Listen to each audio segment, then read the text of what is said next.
Oke, kita mulai kuliah pagi ini. Assalamualaikum warahmatullahi wabarakatuh. Waalaikumsalam. Waalaikumsalam. Pagi, Pak. Waalaikumsalam warahmatullahi Pagi. wabarakatuh. Oke, suara berarti jelas ya. Oke. Sip, jadi kali ini kita kuliah Technopreneurship atau kewirausahaan berbasis teknologi. Jadi kuliah ini kita gabungan ya. Jadi ada dari mahasiswa Teknik Elektro UPN-VJ dan juga 29 mahasiswa dari berbagai universitas yang mengambil mata kuliah Technopreneurship ini melalui program Permatasari. Oke, saya langsung kita kenalan di sini.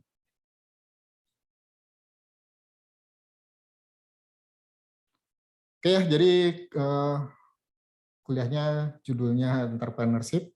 Oke. Untuk yang belum kenal, izinkan saya memperkenalkan diri dulu ya. Saya Ahmad Zuhriadi. Ya. Sebelumnya saya selama 20 tahun dari dunia industri di bidang ICT. Sekarang dosen teknik elektro di UPN Veteran Jakarta. Saya memiliki sertifikasi e-commerce konsultan. Sertifikasi ini adalah sertifikasi internasional. Lalu saya juga praktisi digitalisasi UMKM dan pengurus komunitas TDA Jakarta Timur. TDA ini adalah tangan di atas, jadi komunitas pengusaha-pengusaha ini komunitas itu non profit, tapi yang di dalamnya adalah pengusaha-pengusaha baik yang baru mau mulai, jadi dari baru mau memulai ataupun yang sudah bertahun-tahun menjadi pengusaha. Oke, saya sendiri tentu kalau praktisi kalau nggak punya usaha juga nggak sesuai kali ya. Jadi ini saya juga usaha. Ini website saya jualan kue ina cookies ya. Ini websitenya. Nah, jadi sebentar lagi saya akan sibuk karena biasanya sibuknya ini adalah sebulan sebelum puasa sampai dengan Lebaran. Baik, ini luaran dari mata kuliah Technopreneurship. Yang pertama, diharapkan mahasiswa akan memiliki integritas serta mampu berpikir kritis, kreatif, dan inovatif, mampu merancang wirausaha berbasis teknologi, di bidang teknik, mampu menunjukkan internalisasi semangat kemandirian, kejuangan, dan kewirausahaan. Dan yang terakhir, mampu menunjukkan kinerja mandiri, bermutu, dan terukur. Oke, nanti kalau ada pertanyaan silakan langsung aja ya. Mata kuliah ini memberikan pemahaman dan skill kepada mahasiswa untuk mampu mengidentifikasi dan mengevaluasi peluang usaha berbasis teknologi sesuai dengan bidang keahlian mahasiswa. Jadi saya lihat di sini selain dari elektro juga ada dari prodi-prodi lain ya. Jadi memang berbasis teknologi, tetapi pelakunya bisa siapa aja. Mata kuliah ini bersifat project-based learning dengan menggabungkan pengenalan teori dan praktek langsung secara integrasi dalam mengembangkan ide dan peluang usaha berbasis teknologi. Jadi nanti kita ada project yang akan dibuat menuangkan peluang usaha ke dalam sebuah proposal bisnis. Jadi nanti proposal bisnis ini selain bisa digunakan sendiri, bisa juga digunakan sebagai dasar untuk mengikuti semacam PKM kewirausahaan ataupun KBMI ya, jadi lomba bisnis mahasiswa. Pokok bahasan dalam mata kuliah ini diantaranya pengertian Technopreneurship, nanti ada diamond business, ada idea generation, lalu pengembangan model bisnis, product market fit, nanti kita membuat minimum viable product, lalu digital marketing, pengembangan tim dan SDM, pengembangan sistem operasional, manajemen keuangan, dan proyek membuat proposal bisnis berbasis teknologi. Lalu kenapa sih mata kuliah Technopreneurship ini penting?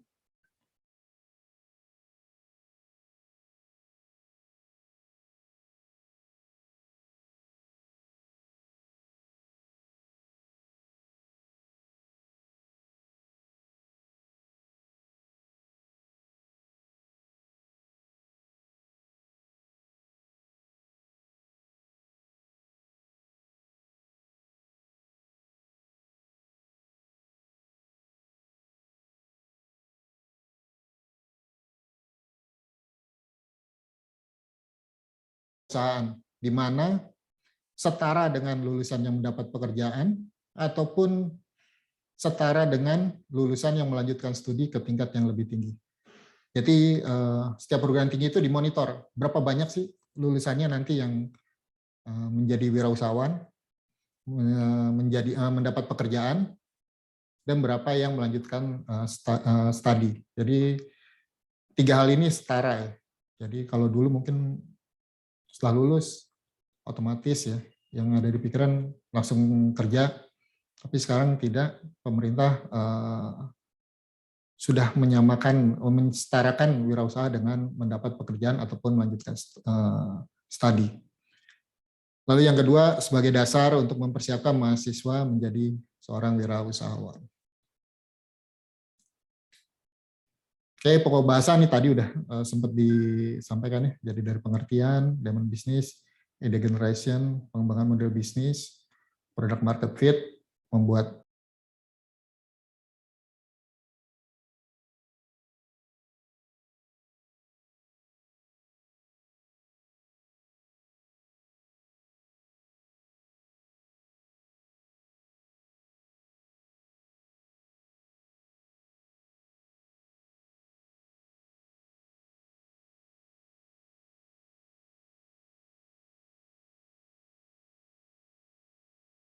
bahasa Indonesianya ada ya, karena ini covernya aja juga udah bahasa Indonesia.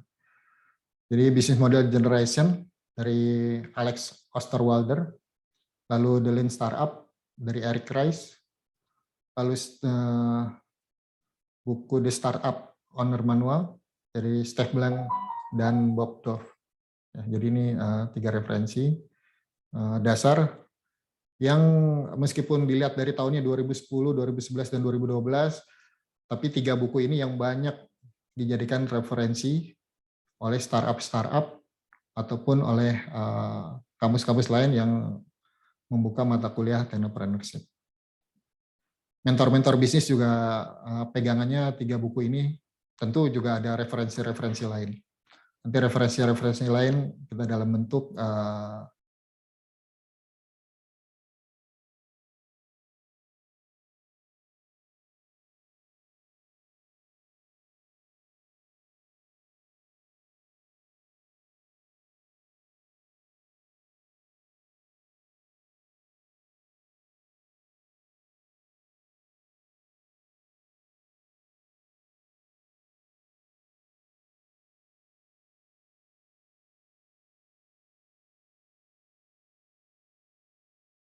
lalu kita akan gunakan YouTube. Kenapa YouTube? Karena di YouTube hampir semua informasi ada, tinggal kita memilah-milah mana informasi yang relevan dengan yang akan kita pelajari. Lalu sinkronus adalah seperti sekarang ini, kita tatap muka secara online ya, baik Google Meet, Zoom, ataupun nanti silakan jika ada yang ingin ditanyakan atau didiskusikan juga di grup WhatsApp. Oke, kontrak perkuliahan, jadi kuliah ini ada 16 pertemuan ya, 1 sampai 7 pertemuan adalah kuliah, pertemuan ke-8 UTS, pertemuan 9 sampai 15 kuliah lagi, lalu terakhir UAS. Nanti ada kelas praktisi, nanti saya akan ngajak beberapa teman yang memang memiliki startup supaya bisa menjadi gambaran gimana sih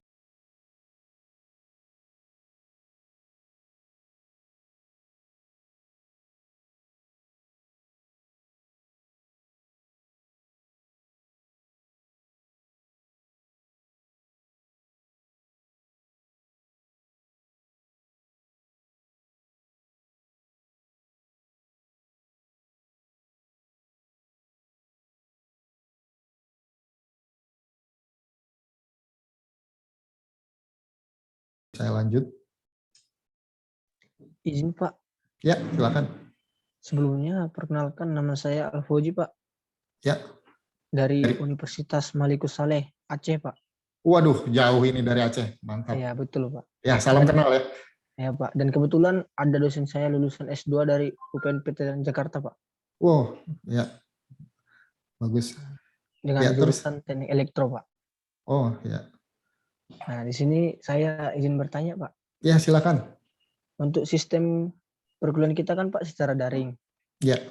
Nah, dan untuk absen atau mata kuliah kita di-upload itu dari mana, Pak? Dari Classroom atau dari e-learning atau gimana, Pak? Eh, ini yang nanti saya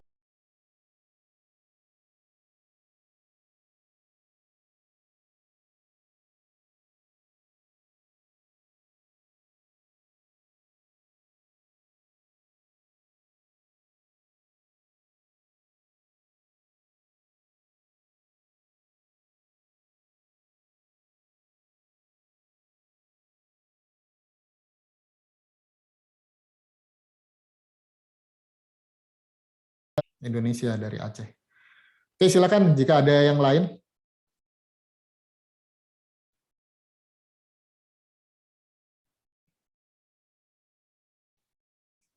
Oke, kalau nggak ada, kita lanjut. Boleh bertanya sekali lagi, Pak? Ya, boleh, silakan. Nah, gini kan, Pak. Ini kan jurusan EMK mata kuliah itu tekno, iya kan, Pak? Ya, Nah, itu di jurusan saya, Pak, gitu kan, Pak. Jurusan teknik elektro, saya lihat MK-nya semua itu tidak ada yang bersangkutan dengan tekno. Tapi ini, Pak, kok di Universitas Veteran Jakarta ada gitu, Pak. iya, kewirausahaan berbasis teknologi ada. Oh. Ini nanti kita, Pak, membahas ke depannya tentang jurusan aja atau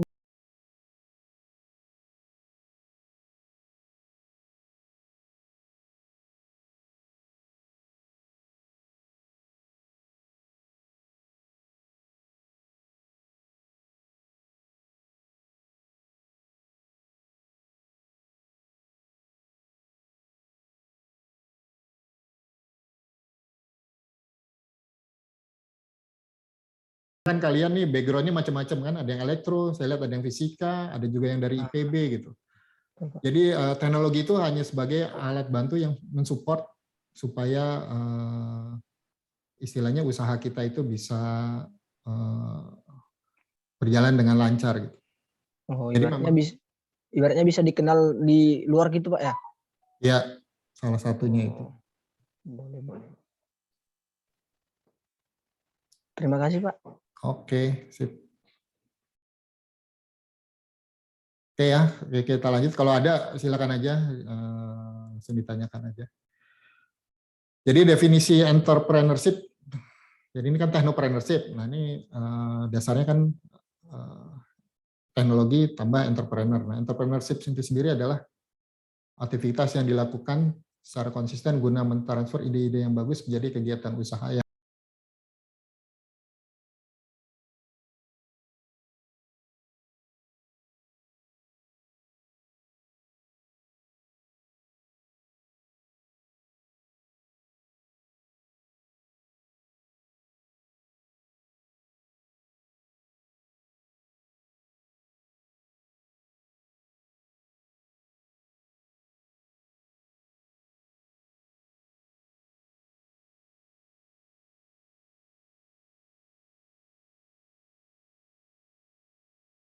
hidup manusia.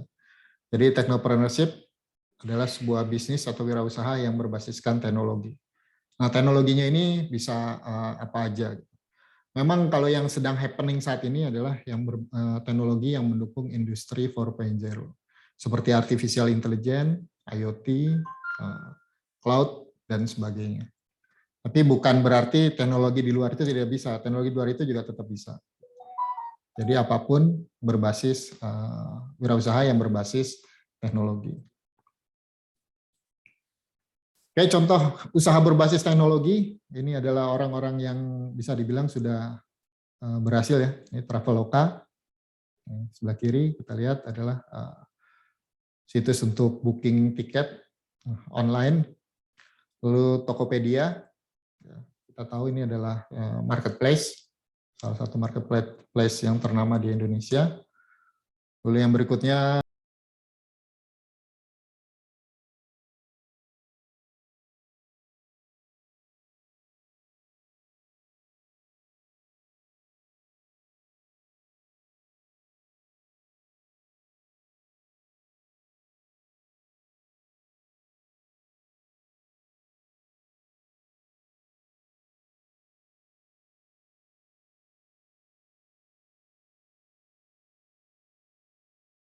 Ini klasifikasinya, di mana unicorn itu, ya meskipun dibilang di sini adalah tingkatan rendah, tapi kita lihat nilai valuasinya adalah 14,1 triliun.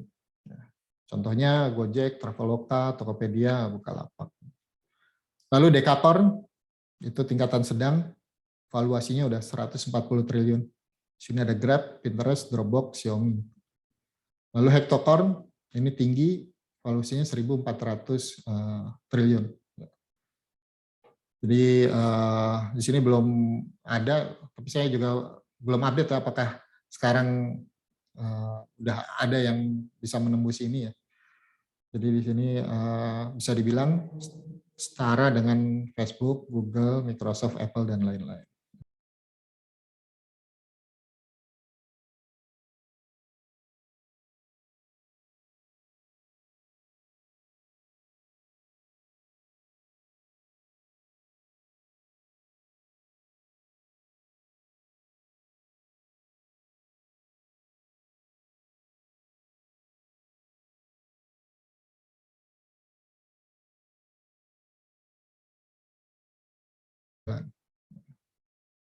Jadi contoh tadi di atas 4 itu adalah yang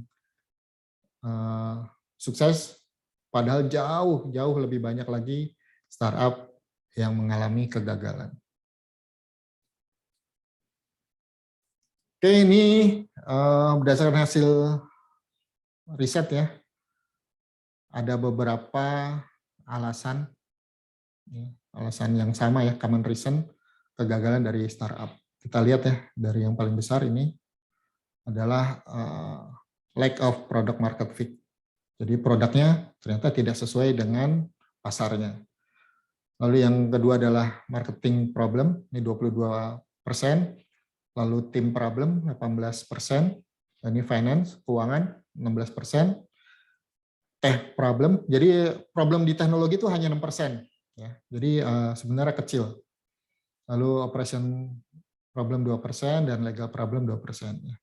Jadi itulah kenapa di mata kuliah ini meskipun berbasis teknologi, kita tidak banyak membahas teknologinya.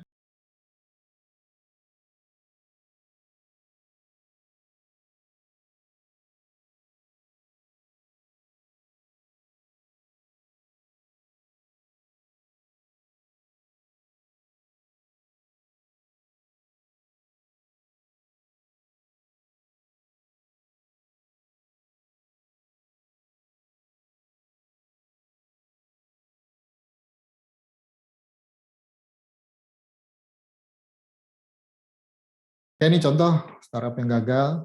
Tentu yang paling terkenal adalah Uber ya. Uber di luar negeri mungkin sukses, tapi di Indonesia kalah bersaing dengan si Gojek dan Grab. Ya. Jadi ini sebenarnya banyak.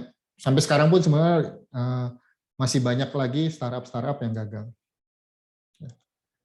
Jadi mungkin kita kemarin dengar Kopi Kenangan udah masuk ke unicorn ya. Itu kita ngelihat yang sukses, tapi tentu kalian juga kalau yang senang ngopi tahu lah banyak sekali startup berbasis yang jualan kopi ya, startup kopi yang mungkin hanya itu aja, hanya cuman punya satu outlet. Ketika coba dikembangkan outletnya, ternyata malah tutup lagi, balik lagi ke satu outlet, atau malah tutup. Mungkin itu jauh lebih banyak.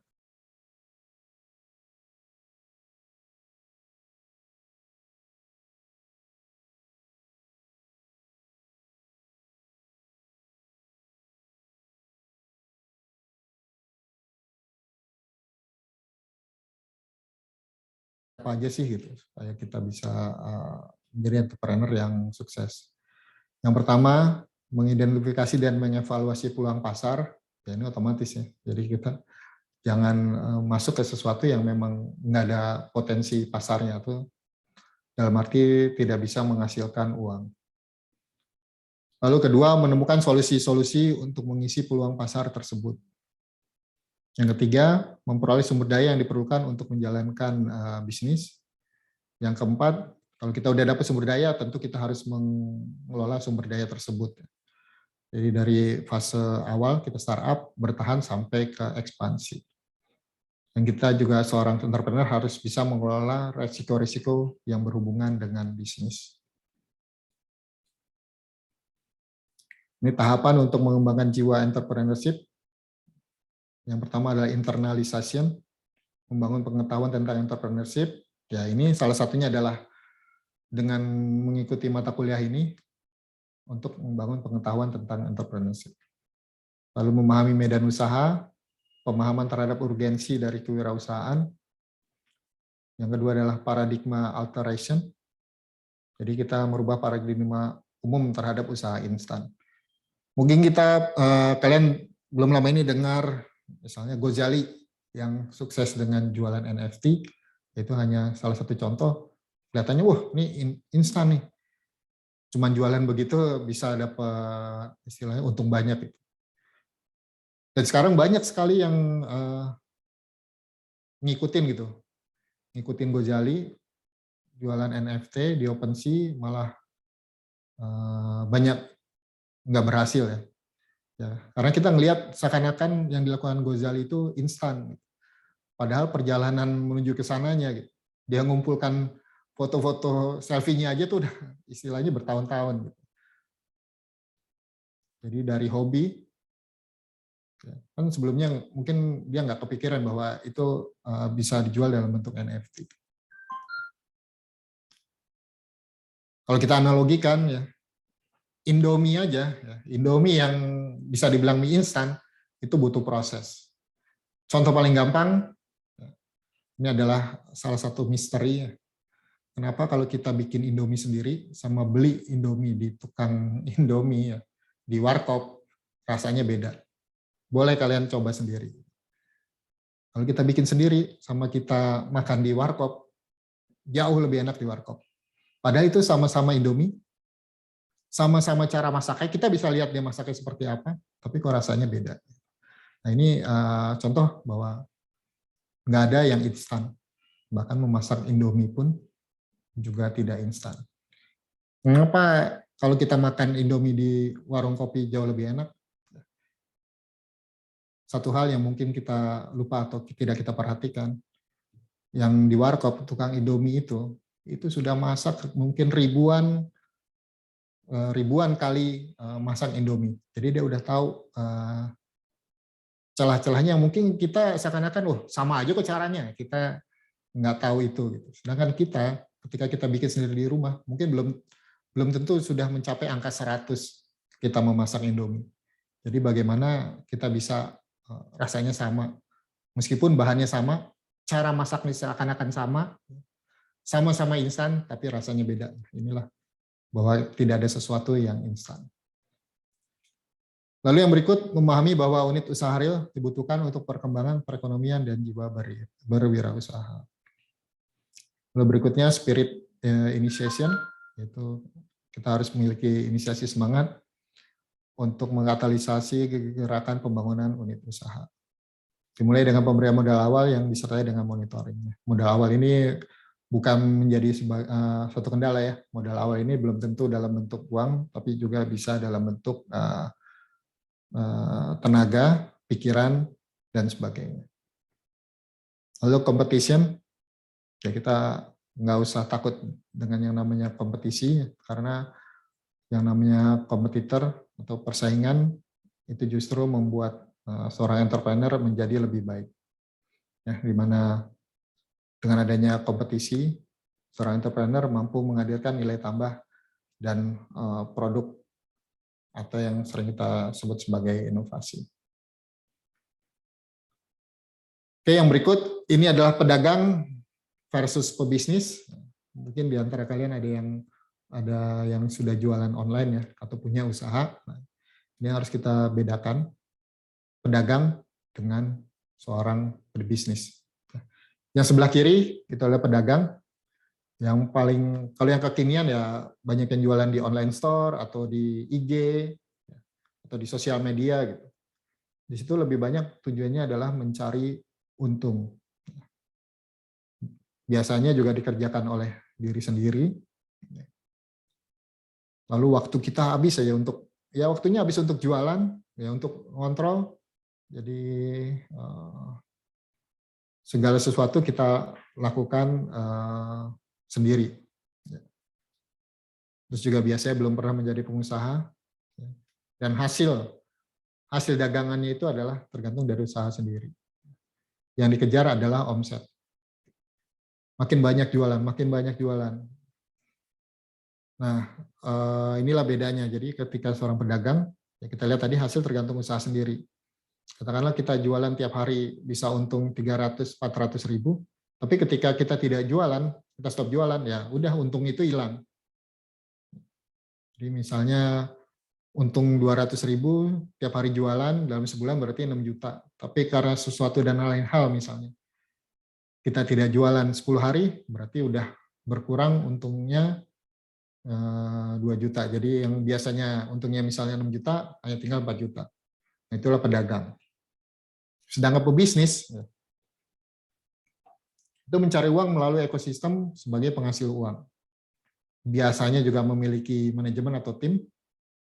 Lalu waktu kita sebagai seorang pebisnis, itu lebih banyak digunakan untuk memperluas relasi, kita cari channel.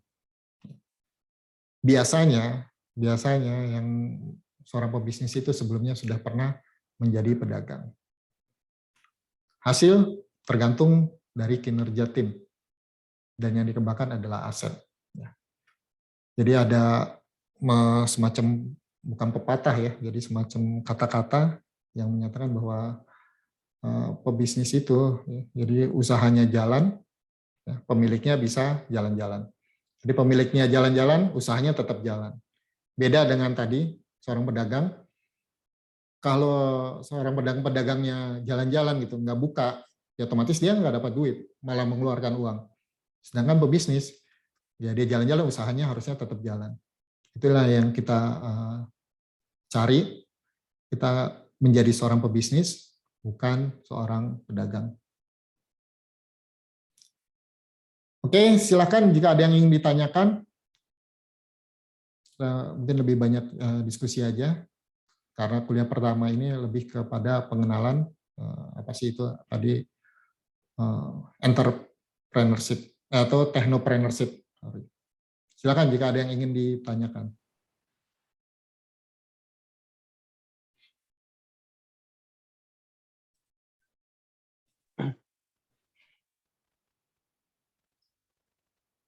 Ya, silakan.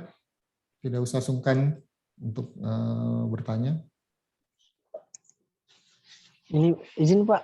Ya, silakan. Ini kan Pak, sebentar lagi udah dekat nih untuk kegiatan PKM gitu Pak. Ya.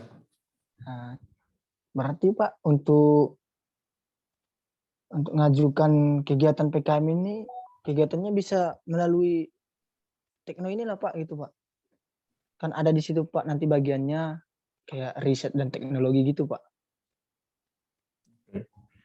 Kalau PKM sampai saat ini belum, kalau saya lihat ya, minggu lalu saya lihat, saya belum cek lagi untuk minggu ini, jadi belum ada informasi kapan dibuka ya. Yang dari pemerintah ya, maksudnya dari kementerian. Kalau dari kampus masing-masing biasanya ada, setiap kampus beda-beda ya, jadi ada seleksi internal dulu biasanya. Betul Pak. Nah, saya nggak tahu kapan pembukaan PKM, apakah kekejar gitu. Tapi kalaupun misalnya tidak terkejar waktunya, ini mungkin bisa sebagai landasan untuk ikut PKM berikutnya, atau ada satu lagi sebenarnya kompetisi bisnis mahasiswa, yaitu namanya KBMI. Biasanya dia dilakukan setelah PKM.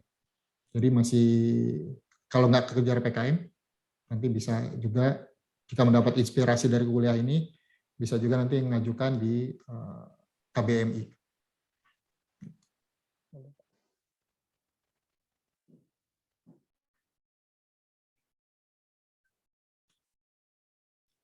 Oke, silakan yang lain. Kalau materi PowerPoint-nya udah sampai sini, jadi kita diskusi aja. Jika ada yang ingin ditanyakan, boleh terkait. Ya, silakan. Sebelumnya perkenalkan Pak, nama saya Adila Mahardika dari Universitas Sriwijaya Pak. Oke, Palembang ya? Iya Pak. Itu kan di PowerPoint yang Bapak tampilkan sekarang, pedagang versus pembisnis itu ada poin kalau pedagang belum pernah menjadi pengusaha, sedangkan pembisnis sudah pernah menjadi pedagang. Hmm. Nah, apabila misalnya dia belum pernah ada usaha gitu, Pak, apakah bisa langsung jadi pembisnis, Pak? Oke, jadi ini adalah perbandingan yang bisa dibilang secara umum ya, rata-rata gitu. Bukan berarti bukan berarti jika belum pernah jualan nggak bisa jadi pebisnis. Sebenarnya bisa. Gitu. Jadi ini adalah gambaran secara umum. Nah, kalau dibilang saya nggak bisa jualan Pak, gitu kan biasa ya orang kan kadang mau bisnis pasti alasan pertama saya kayaknya nggak bakal jualan gitu. Nah, disinilah yang tadi disebut gitu. Yang namanya bisnis itu adalah memiliki manajemen atau memiliki tim. Disinilah kuncinya, tim. Ada yang memang orang yang jago jualan, ada yang jago bikin produk, ada yang paham keuangan. Itulah kenapa disebut memiliki tim. Contoh kayak misalnya Pak Nadiem Makarim, beliau punya tim. Nggak mungkin beliau melakukan membangun Gojek ini sendiri, nggak. Bisa jadi ide awal dari beliau bisa, tetapi ketika membangun Gojek, pasti beliau memiliki tim. Jadi kalau dibilang saya nggak bisa jualan gitu, atau saya nggak pernah jualan, ya nggak harus juga gitu. Karena kita ini, yang utama adalah kita harus memiliki tim. Gitu Adila. Baik, Jadi Pak. Pak, Ya Fauzi. jadi Pak untuk bedanya sama semacam aplikasi seperti Ruang Guru, Genius, baru Ya. yang lain gitu Pak. Bedanya itu gimana Pak? Nah Sama itu kan oke, kalau tadi ya Ruang Guru gitu, itu juga bagian dari startup yang berbasis teknologi. Ketika dulu kita bimbel ya, bimbel itu harus masuk ke ruang kelas. Sedangkan di Ruang Guru ya kita online. Nah hebatnya Ruang Guru dia sudah ada ya, sebelum pandemi. Ini udah ada duluan sebelum pandemi. Jadi ketika pandemi ya udah makin cepat dia, makin melonjak karena ya orang butuh gitu. Nah sekarang bimbel-bimbel tradisional pun udah mulai menawarkan online.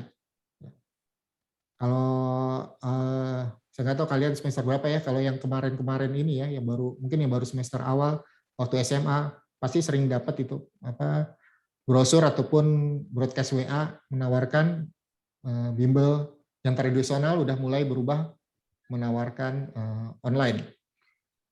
Nah, hanya sayangnya yang tradisional karena biasanya biayanya mahal ya.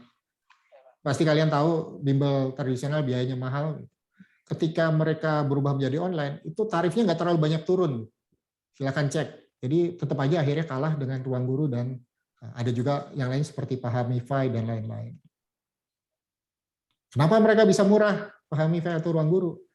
Ya karena ketika mengajar, ya sekarang bimbel tradisional itu salah satu biaya terbesarnya selain sewa ruangan adalah pengajar. Jadi setiap kelas ada pengajarnya harus dibayar. Sedangkan kalau Ruang Guru atau Pahamify, itu pengajarnya itu bisa di videokan, ya, direkam.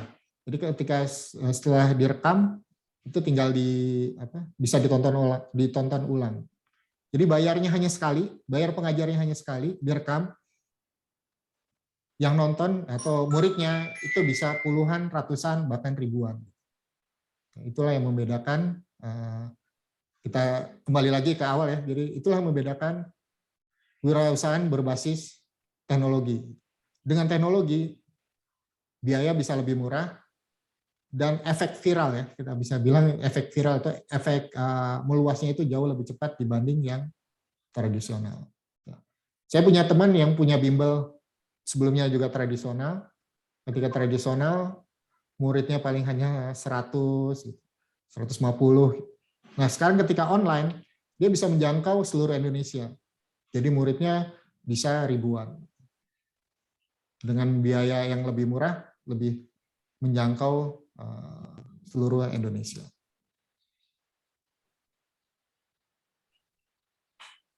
Berarti untuk kursus tradisional itu Pak seperti GO lah Pak ya, Seperti apa? seperti bimbingan GO gitu Pak. Nah, GO juga kan awalnya, ya Tradisional, GO Pak. itu tradisional ya. Sekarang kayaknya sudah ada aplikasi orang itu Pak. Ya iya, mau nggak mau. Soalnya kemarin semasa pandemi langsung drop, bisa Turun dibilang drastis Pak. ya hampir semua bimbel tradisional drop. Betul, Pak. Oke, ada lagi yang lain pertanyaan? Silakan. Feel free aja untuk bertanya, nggak usah ragu. Ya, Juan. Baik, Pak, izin bertanya, Pak. Ya, Juan. Kalau misalnya kita mau bikin startup gitu, Ya. Kan kadang kalau mengikuti tren kan agak susah ya bersaingnya, karena pesaingnya banyak ya, Pak ya. Nah, itu gimana caranya biar kita dapatin pemasaran yang oke, biar tetap omsetnya tetap jalan, biar sekalipun banyak saingan di tren tersebut. Dan kalau misalnya kita gagal, kira-kira bagaimana cara nyari peluangnya gitu, Pak? Oke, contohnya apa, Juan? Yang banyak saingan, coba. Saya kayak bimbel tadi gitu, Pak, bimbel online itu kan banyak tuh, Pak, di Indonesia banyak ya. Pasti bersaing dong modelnya dengan model yang sama. Pasti mereka bersaing dong, Pak. Cari keuntungan dari siswa-siswanya, bahkan menawarkan harga-harga yang jauh lebih terjangkau gitulah, Pak. Nah itu dari situ, kalau misalnya udah sama gitu, kira-kira gimana cara mereka bisa bersaingnya gitu, Pak? Oke.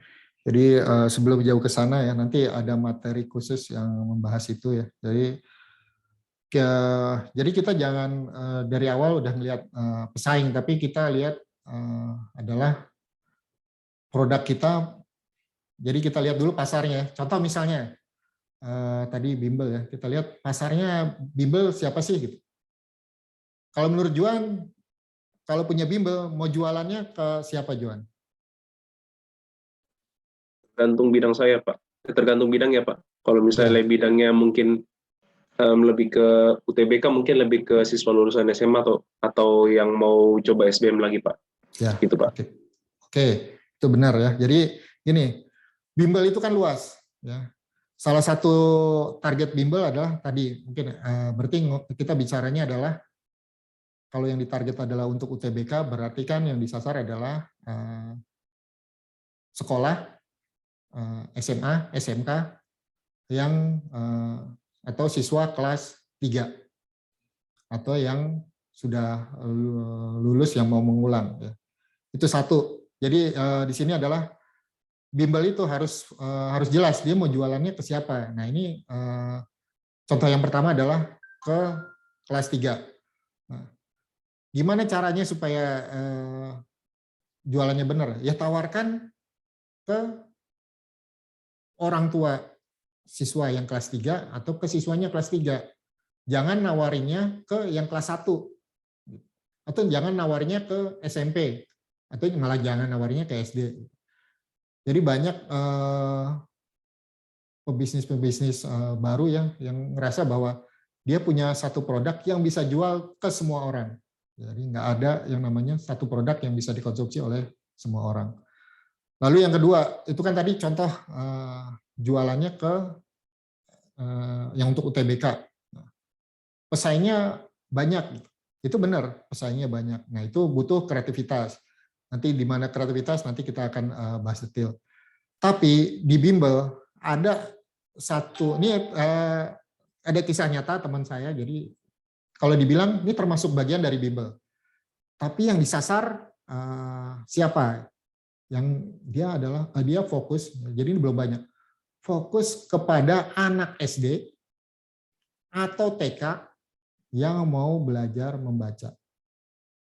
Oke, ini juga bagian dari bimbel, namanya juga bimbingan belajar kan.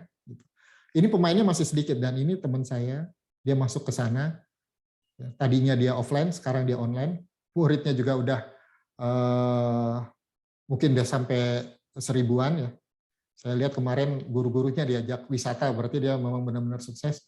Jadi dia menyasar anak-anak TK ataupun belum sekolah yang mau masuk SD. Karena meskipun tidak dipersyaratkan oleh Dikbud masuk SD harus bisa baca, tetapi orang tua banyak yang takut atau khawatir anaknya tidak bisa diterima di SD kalau belum bisa baca. Jadi dia nyasar itu. Termasuk juga ternyata muridnya adalah anak-anak SD yang kelas 1 atau kelas 2 tapi yang bacanya masih terbata-bata. Nah, ini pemainnya belum banyak. Jadi ini hanya contoh aja ya, Juan ya. Jadi kita bicara bimbel, yang pertama kita mungkin tadi targetnya adalah yang mau UTBK. Ternyata kompetisinya banyak, meskipun kita tetap bisa bersaing di situ ya. Nah, ternyata sesama bimbel ada juga peluang yang belum banyak dilirik orang. Udah ada ya, ada beberapa tapi ini belum banyak, yaitu di anak-anak yang baru belajar membaca. Dan ini teman saya sendiri cerita bahwa dia sampai kesulitan lagi untuk buka kelas untuk mencari guru. Karena ini metodenya beda dengan tadi ruang guru atau Pahwa Mify. Ya metodenya seperti sekarang ini, jadi secara online, jadi menggunakan Zoom atau Google Meet.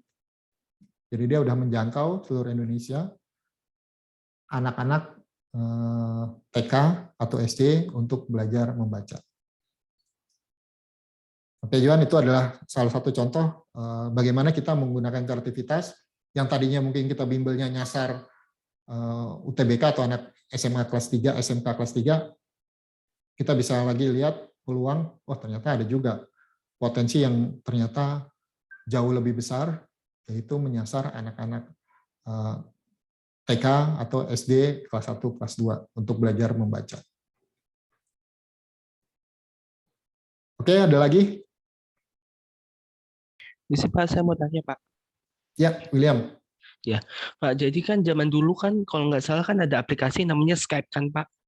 Ya, Skype. Kurang lebih kan mirip sama Zoom. Tapi kalau dipikir-pikir, kenapa Skype itu tidak berhasil menguasai pasar online seperti Zoom? Padahal emang dari dulu dia kan malah pionirnya untuk membuat kayak meeting online gitu kan Pak? Ya, betul. Oke, jadi William tahu Nokia? Iya Pak. HP Nokia. Jadi ini adalah mirip ya. Jadi saya coba analogikan ya. Analogikan HP Nokia. Ketika sekitar 10 tahun yang lalu di dunia termasuk juga di Indonesia, khususnya di Indonesia, yang namanya HP Nokia itu menguasai pasar. Bisa dibilang istilahnya tuh HP sejuta umat, merek Nokia. Jadi dari yang level bawah sampai level atas itu Nokia, di mana-mana Nokia. Ya, ketika Nokia meluncurkan produk baru, misalnya komunikator dulu, itu orang sampai antrinya itu panjang. Jadi dari subuh orang udah antri ketika mau launching Nokia. Tapi sekarang kita lihat, ya, mungkin di antara yang hadir di Zoom ini, saya yakin nggak lebih dari 1 atau 2 orang yang memakai HP Nokia. Atau malah tidak ada sama sekali yang pegang HP Nokia. Jadi sebelum saya masuk ke tadi Skype ya, karena ini lebih umum. Jadi Nokia itu salah satunya kenapa gagal adalah tidak mau masuk ke Android. Itu adalah salah satu kesalahan fatal dari Nokia. Jadi Nokia dulu punya berbasis Symbian kalau saya nggak salah ininya operating sistemnya. Dia ngerasa pede karena dia merajai pasar dunia, ya, termasuk di Indonesia. Ketika Android masuk, dia nggak mau sama sekali ikutan terjun ke Android. Sekarang kita lihat ya, di mana-mana HP bisa dibilang ya mungkin 80-90% HP yang beredar di Indonesia adalah berbasis Android. Jadi kenapa begitu? Karena dia tidak mau mengikuti teknologi atau tren. Dia ngerasa bahwa gue udah besar, gue jagoan, gue penguasa handphone, maka gue nggak mau masuk ke Android. Dan itulah kejadiannya. Nah, kembali ke Skype, kita lihat. Skype memang duluan. Skype memang duluan, tetapi Skype itu, saya pernah nyoba Skype ya. Ini juga salah satu pengaruhnya adalah pengaruh teknologi sebenarnya.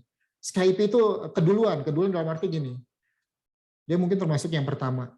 Tapi saat itu kebutuhan menggunakan Skype itu belum sebanyak ketika pandemi. Nah, ketika pandemi, si Zoom ini, ya memang Zoom-nya hadir ya menjelang pandemi ya. Dan secara tren saat sebelum pandemi itu meeting online udah mulai banyak menggunakan Zoom, Google Meet yang bisa simultan. Sedangkan Skype waktu itu kan di awal dia ada yang gratis tapi juga ada yang berbayar. Nah, orang persepsinya gini, Skype karena saat itu kondisi internet juga belum sebagus sekarang, nggak sebagus ketika Zoom muncul. Ketika Zoom muncul, langsung muncul beberapa macam fitur-fiturnya banyak. Ya, kita lihat ya, kita contohin aja Zoom aja lah. Google Meet, Zoom, dan mungkin ada beberapa lagi yang lain termasuk Skype, nggak ada yang fiturnya bukan dibilang canggih ya, mungkin cara pemakaiannya nggak ada yang semudah Zoom. Dan Zoom memiliki timingnya pas. Jadi tadi yang pertama adalah fiturnya lebih lengkap, yang kedua timingnya pas. Sedangkan Skype karena udah duluan, ya mungkin mirip-mirip Nokia ya, bukannya dia tidak mau berubah, tapi ada persepsi orang karena dia muncul saat teknologinya belum terlalu canggih, koneksi internet, apalagi di Indonesia belum secanggih sekarang, itu dulu banyak putus-putusnya. Nggak seperti ketika Zoom muncul, apalagi ketika pandemi, ya udah makin banyak lah. Itulah salah satu kenapa Skype kok nggak seperti Zoom. Salah satunya adalah faktor timing. Itu William. Baik Pak, terima kasih. Oke, ada lagi? Pak, saya izin bertanya. Ya. Masuk ya Pak suaranya? Masuk tapi agak putus-putus. Surya ya? Iya Pak. Ya, saya izin bertanya Pak. Kan jadi terkadang tuh ada perusahaan yang muncul saat viral gitu ya. Contohnya bukan perusahaan sih, usaha-usaha yang muncul saat viral. Contohnya kayak kemarin tuh si Bang Gojali ya, yang NFT viral dia jadi sukses gitu. Nah, iya. kan saat viralnya udah hilang gitu Pak. Nah, kira-kira tuh hal-hal apa aja sih yang akan bisa kita lakukan gitu ya saat viralnya udah hilang tapi kita tetap bisa mencari keuntungan lewat situ gitu. Terima kasih Pak. Oke ya. Oke, ini sebentar, sebelumnya tadi Juan nanya lewat chat sebentar ya, Surya ya. Oke, Juan, oke, kejadian oke itu mirip Windows XP. Nah, ini beda, karena Windows XP itu memang udah nggak dilanjutin sama Windows. Windows kan setelah Windows XP ya dia ngelanjutin dulu Windows 95, Windows 98, Windows 2000, dan seterusnya. Jadi ini beda kasus. Gitu. Jadi memang Windows-nya sendiri mengembangkan yang lebih canggih dari XP. Oke, tadi Surya masalah timing ya, timing. Oke, itu Gojali. Saya mau menganalogikan lagi ya, menganalogikan lagi ke yang sederhana. Pernah dengar Odading Mang Olek? Surya? Pernah, pernah. Ya, itu kan juga viral banget tuh. Sampai orang dari Jakarta saat pandemi bela-belain ke sana, ketika sampai di sana udah habis gitu. Nah, itu tapi sekarang ya udah nggak ada lagi orang yang istilahnya yang bela-belain seperti itu, atau malah yang sampai antri-antri. Sekarang saya yakin udah nggak ada lagi. Atau dulu misalnya bakso beranak, mungkin 1-2 tahun lalu muncul istilah bakso beranak, mana baksonya besar, di dalamnya ada baksonya lagi. Itu juga sempat viral, tapi sebentar setelah itu hilang. Jadi secara umum bisnis itu ada, bukan ada ya. Jadi bisa dibilang ada yang namanya evergreen. Evergreen itu adalah sesuatu yang memang akan ada terus saja. Contohnya seperti kuliner, itu kan ada kuliner secara umum ya, itu kan ada terus. Kuliner contoh yang evergreen adalah mie dan turunannya, nasi goreng dan turunannya, ya. Itu bakso. Itu mau gimana, mau sampai kapan juga nanti akan ada gitu ya. Jadi itu istilahnya dia tetap mungkin nggak viral-viral amat ya, nggak viral-viral amat, tapi kita bisa lihat ya, yang namanya orang jualan mie ayam, mie bakso, bubur ayam, nasi goreng, rata-rata banyak dan umumnya habis aja gitu. Mau kita cobain enak nggak enak gitu, tetap aja semua ada pembelinya. Nah, ini beda tadi seperti Mang Oleh atau nanti si siapa?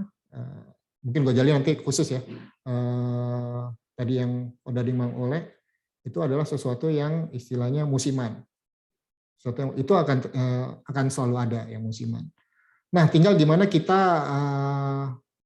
mencermati ya, itu harus berdasarkan juga pengalaman sebelumnya. Ada mana yang musiman, mana yang evergreen. Contoh lagi musiman adalah bisnisnya saya juga musiman ya. Saya jualan kue kering, Ina Cookies, itu musiman. Karena yang mencari itu lebih banyak di bulan Ramadan. Jadi ketika puasa mau lebaran itu banyak yang nyari. Lah gimana saya mensiasatinya? Ya setelah lebaran saya nggak jualan lagi. Saya hanya jualan ketika 1 atau 2 bulan. Ini sekarang udah mulai saya istilahnya manasin mesin untuk jualan dari sebulan sebelum puasa sampai lebaran. Jadi itu adalah salah satu cara tadi ya untuk mensiasati kalau yang namanya bisnis yang musiman, ya kita ikutin tren gitu. Jadi ya kita jualan hanya saat trennya, setelah itu ya kita jualan yang lain. Nah, tapi itu adalah kategorinya masuk sebenarnya ke pedagang. Karena kan kita ya cari omset aja gitu. Bisnisnya kurang sebenarnya, itu hanya berdagang.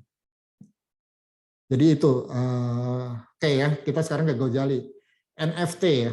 NFT ini akan tren. Jadi bukannya Gojali hanya akan ada Gojali aja, tidak, akan muncul Gojali-Gojali lain, tetapi modelnya beda dengan Gojali.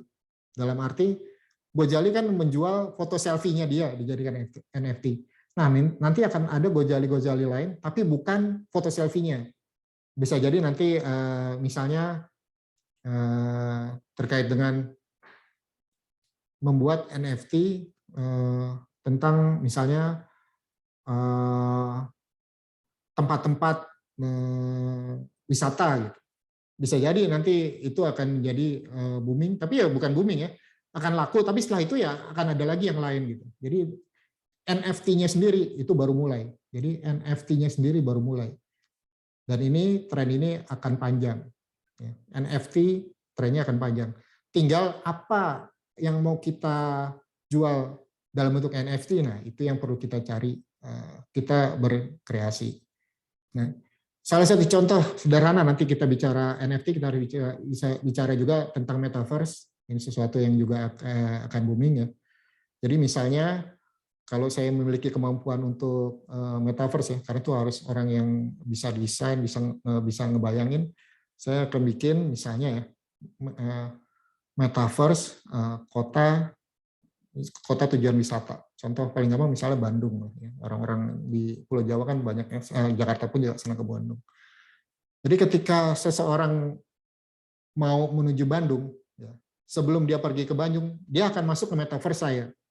Di mana di metaverse saya itu bisa menggambarkan miniatur Bandung. Jadi ketika masuk bisa menjelajah, misalnya orang yang suka kuliner, bisa melihat gitu, kuliner-kuliner apa yang happening di Bandung. Ketika suka ke tempat wisata atau istilahnya pemandangan alam, dia akan masuk ke istilahnya ke wilayah yang pemandangan alam. Jadi sebelum ke Bandung. Jadi ketika orangnya beneran ke Bandung, dia udah tahu, oh saya nanti kalau kuliner saya mau ke sini, ke sini, ke sini. Ketika wisata saya mau ke sana, ke sana, ke sana gitu. Nah, itu hanya sebagai salah satu contoh gitu. Bahwa yang dilakukan oleh Gojali itu baru permulaan. Akan muncul Gojali lain, tetapi beda yang dijual ya. Jadi udah bukan foto selfie lagi gitu. Sekarang sampai muncul ya, karena banyaknya orang jual foto selfie-nya di OpenSea, nama tempat jualnya OpenSea, sampai dibilang tolong dong jangan pada nyampah di OpenSea. Ya karena banyak orang yang menjual foto-foto selfie-nya dalam bentuk NFT di OpenSea. Sedangkan udah nggak banyak lagi yang membeli foto-foto itu seperti kemarin Gojali. Oke, itu Surya. Silakan jika ada lagi yang lain. Banyak Pak.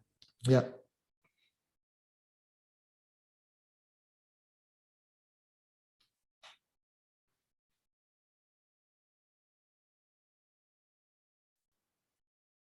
Oke, ada lagi?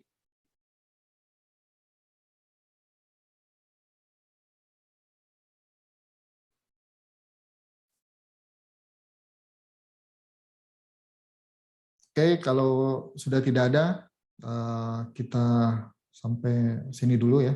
Kuliah perdana kita pengenalan aja gitu. Kita akan lanjut lagi dengan materi, kita udah mulai masuk materi yang lebih tajam lagi terkait dengan technopreneurship. Oke ya, kalau udah tidak ada lagi, sebelum kita akhiri, mari kita sama-sama berdoa agar kita selalu diberi kemudahan, kesehatan, keselamatan dalam segala aktivitas kita, dan semoga pandemi segera berlalu, supaya kita bisa beraktivitas normal seperti biasa. Oke, sampai ketemu minggu depan. Assalamualaikum warahmatullahi wabarakatuh. Terima kasih banyak. Waalaikumsalam warahmatullahi